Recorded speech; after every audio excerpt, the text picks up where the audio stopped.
प्रणाम मालिक। कुछ पता है मालिक हमरा एको पोता न है। एको पोता नहीं है, भर गाँव खाली ददे है। कुछ जानते हैं मालिक हम किसी को नहीं मानते। ना ना अपन बाप को तो मानबे ना कल के केकरा मानते ही। हाँ जी।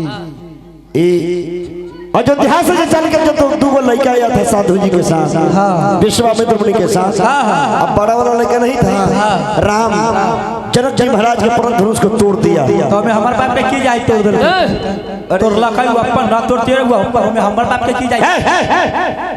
अरे आपको चिट्ठी लेकर अयोध्या नगरी जाना है। कथी दलपिट्ठी चिट्ठी ओ तैने कहू दलपिट्ठी साहब बागर यार लेटर ओ तैने कहू जनरेटर।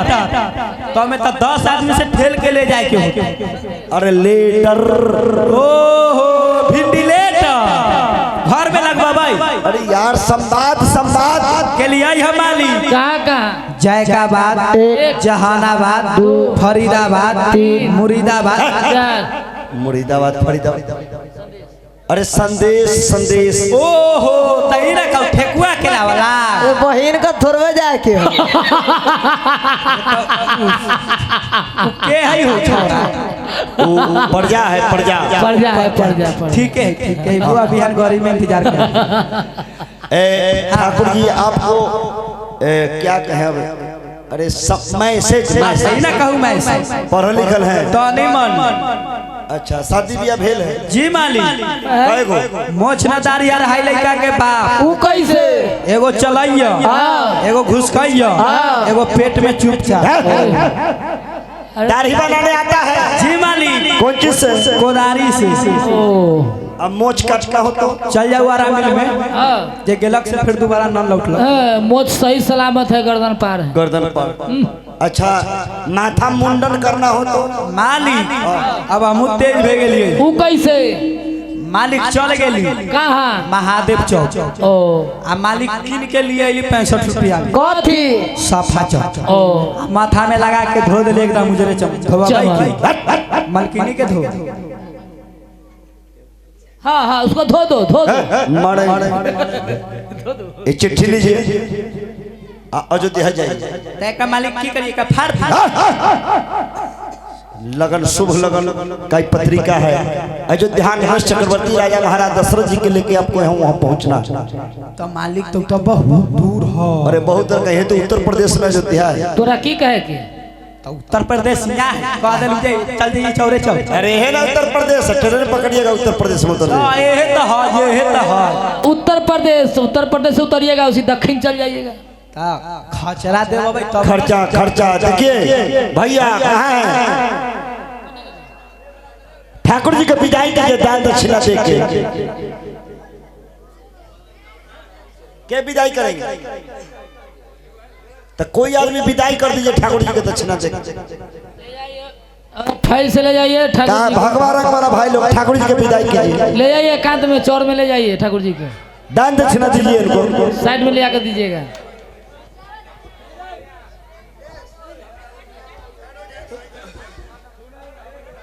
ठाकुर जी सेवा करवा दू। करवा दे करवा दे। अब ऐसे ना दे जाओ हो सरकार सब। ठाकुर जी के सेवा करूं। विदाई कीजिए ठाकुर जी। ना ठाकुर जी विदाई लीजिए। ठाकुरे ठाकुरे देखा राजा में बाप रे बाप। मिल लाई हो मालिक। पता नहीं मिल लाई हो। आधो गिलास के दाम राजा का भी हमें देखो सामने पैसा लेके बैठे हुए। आगे बढ़ो आ जाओ। लाहू तो हो जो देव ओकरे सके दाढ़ी बनब आना तो ने चौर में हाक दे। आहो मालिक जय वहां तोरा फुला के छोड़ दो। 10 रुपया में कहीं दाढ़ी बनो। फुला के छोड़।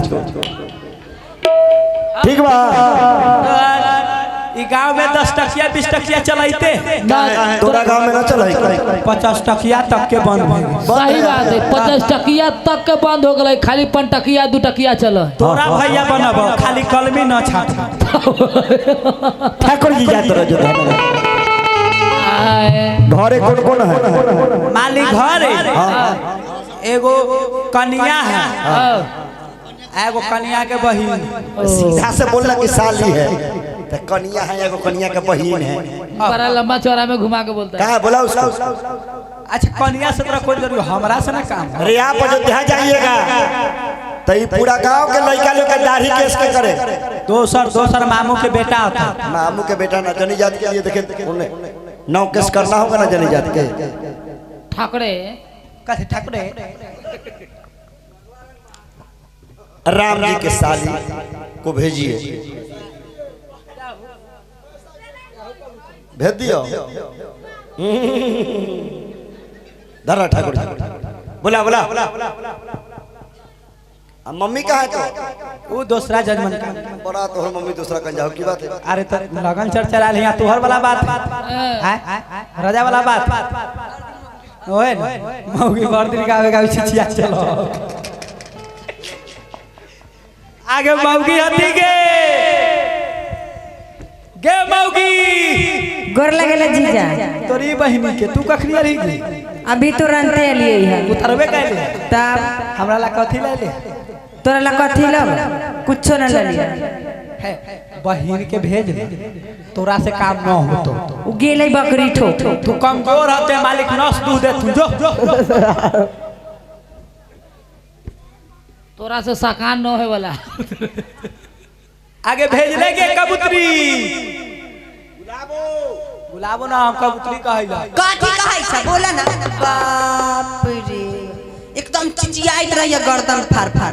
तू तो जनै छ जे तोरा बिना हम 1 मिनट नहीं चाहे उन्ने रहै जानबे करा जे दाढ़ियो बनावे जाय छ तो तोरा लेही के जाय छ ना ना सही बात। हम फुलैली तालू की ब्लेड लगाई तोरा दादी के हटाबी मालिक बने ता तोर मौगी के जा कैसे धरबा तब कैसे पूजा हां बोलू कैसन बुझाते कैसन बुझाते? अरे हमरा तसे ना कह अरे कुछ ना बुझाते मजा आते। राजा ना है राजा के घुगनिया तू थोड़ा भारसी झोंक देंगे चिंता हमको। भारती जो की कैची निकाल के भोंक दे बहुत टेढ़ हजार। हाँ बतिया बात कथी कहला चिल्लाइत रह से बोला ना। के हे बोलबैत रहला खुंडा जेवल कन्या के बोला कथी काम है बोल कथी काम कथी तो मुंह से बोला।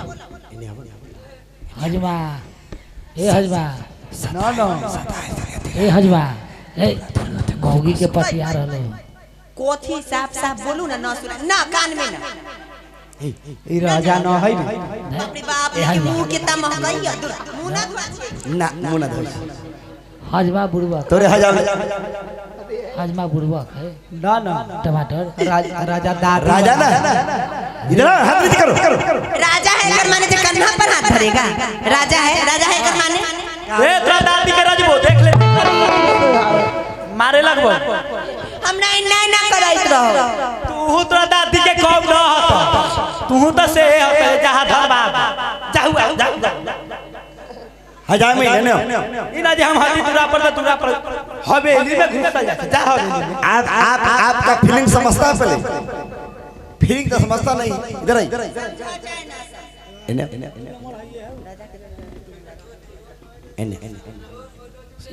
कान लाओ ने बोला ना कहिया कहलू जे ना जो तू राजा के जरे रहबे कि हमरा जाओ हम तोरा जरे रह हाथ राजा के जरे काला जा छोड़ बोलबै छथिन त की करिया कहि जे हमरा मर्दावा से भेंट कर हमरा मर्दावा से ऑर्डर ली।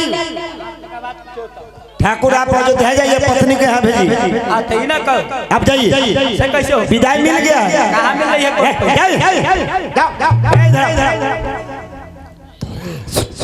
टमाटर कहानी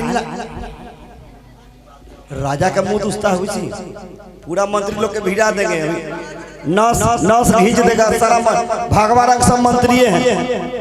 आपको इतनी 27 दिन रहना है ठीक है। टमाटर जितना लड़का लोग है सबको दाढ़ी कोई आदमी दाढ़ी किस नहीं करवाइएगा इस हम लड़का सके ना बने खाली बुढ़वा चचा सके देखा तो ना कोई के ना केकरा बना हम खाली गांव घर में हाथ काट हमरा नौ काटे ना आवे छै कहला बाप रे बा एक दिन नाव कटाइत रहिए ना हम तो अंगूठा तर से हटाइए दिली रे से हाँ तोरा से उ ना होता ना तो दाढ़ी फुलब हो ना कुछ ना होता ना कल भी छटवा हमरा उसे करे ना भैया मालिक हम सिखा देंगे तू हमारा सोचे गांव घर में हम हकार दे आ पूजा ठीक है ठीक है अरे जो ये हजमा कम सुहा आ फिर तू आई पी ले हता फिर पी ले हता सुन ना तोरे बाबू क्रिया कहलो एक गिलास पी लिया एक गिलास पीला राजा जी कर लक्षण से ना हम रोज परेशान रहे बाप रे बा एक दिन के हाल अहाँ के सुनाएम ना तहाँ के अथी फाट जाए कथी की कहू अहाँ के हमरा करा फाटेगा करे जा त क के आइला कवन नासा नासा तू बिगाड़ देला दासा क के आइला कवन नासा तू बिगाड़ देला दासा हो त राजा हो ऐसन पटकन मारल कुनिया घर में दर्द होता कमर में राजा हो ऐसन पटकन मारला कुलिया घर दर्द होता कमर राजा हो ऐसन पटकन मारल कुनिया घर में दर्द होता कमर में राजा हो ऐसन पटकन मारला कुलिया घर में दर्द होता कमर में के अइला कावन नासा हमर बिगाड़ देला दासा के अइला कवन नासा हमर बिगाड़ देला दासा के अइला कावन नासा हमर बिगाड़ देला दासा के अइला कवन नासा हमर बिगाड़ देला दासा राजा हो ऐसन पटकन मारला कुनिया घर में दर्द होता कमर राजा हो ऐसन पटकन मारला कुनिया घर में इतना दर्द होता कमर में राजा हो ऐसन पटकन मारला कुनिया घर में दर्द होता कमर बापरे राजा हो ऐसन पटकन मारला कुनिया घर में दर्द होता कमर में पिया हो परदेश में कैसे रोज रोज बर्दाश्त करेला पिया हो परदेश में कैसे रोज रोज बर्दाश्त करेला आवेला जब घरे लागेला रोज करे आवेला जब घरे लागेला रोज करे न कहियो पास सुतेला न कहियो पास सुतेला राजा हो परदेश में कैसे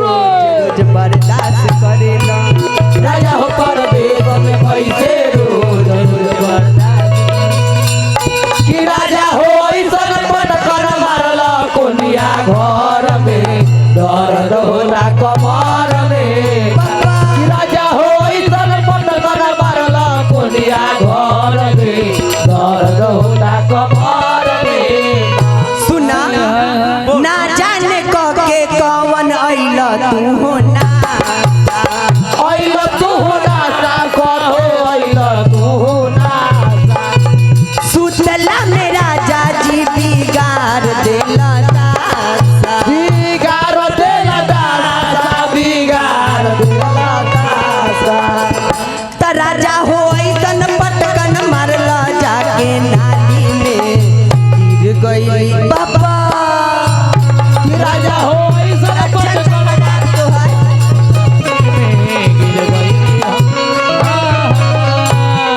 एहे लक्षण से तोरा कहीं जाए त आबे ना दे छिया ए त न कहलियो त जे एक गिलास पी लियो अपना टान छते कोई दिक्कत ना है मार के त देह हाथ तोड़िए देला आगे हम तू हमारा बात नाम छ तोरा से हम उठबा ये क्या कर रहा जाओ माने पर वाले तो न बतिया जाओ गोरू लागो जाओ यहाँ से भागो जल्दी ठीक है जाई लाओ तो लगा ना आ सुन ना खाना उना खा के आ बाबू जौरे सूत रही के नने की छौरा ओ हमरा बुझले जे तू कथी बोलै छ ना तो बउआ के बाबू लोग कहता हाँ ठाकुर जी जो हना कर जाता रहो जो भाव लगल बा